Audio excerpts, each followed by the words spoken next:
Corner থেকে Argentina lucky charm D মারিয়ার উড়ন্ত kick, মুহূর্তেই বল কার্ভ করে গোলকিপারের পেছনের দিকে প্রবেশ করলো অবিশ্বাস্যভাবে। ডি বক্সের ভেতরে থাকা খেলোয়াড়রা কিছু বুঝে ওঠার আগেই এমন অবিস্মরণীয় গোল করে দেখালেন ডি মারিয়া। কারো পা কিংবা মাথার স্পর্শ ছাড়াই কর্নার থেকে এমন চোখ ধাঁধানো গোল নিয়ে নতুন করে আলোচনায় এসেছেন Di Maria.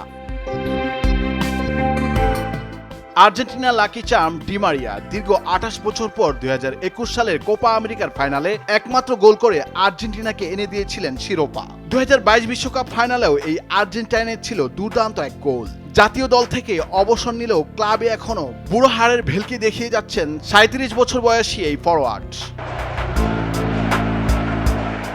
Real Madrid, PSG এবং বেনফিকার মতো ইউরোপের শীর্ষস্থানীয় সব ক্লাব রাজ করে বর্তমানে জন্মভূমি আর্জেন্টিনার জনপ্রিয় ক্লাব রোজারিও সেন্ট্রালে খেলছেন ডি মারিয়া। আর সেখানেও বাজিমাত এই খেলোয়াড়ের। দুরন্ত শটের ফ্রি কিক আর কর্নার থেকে চোখ ধাঁধানো শটে গোল করে ভেলকি দেখিয়ে যাচ্ছেন এই বয়সেও।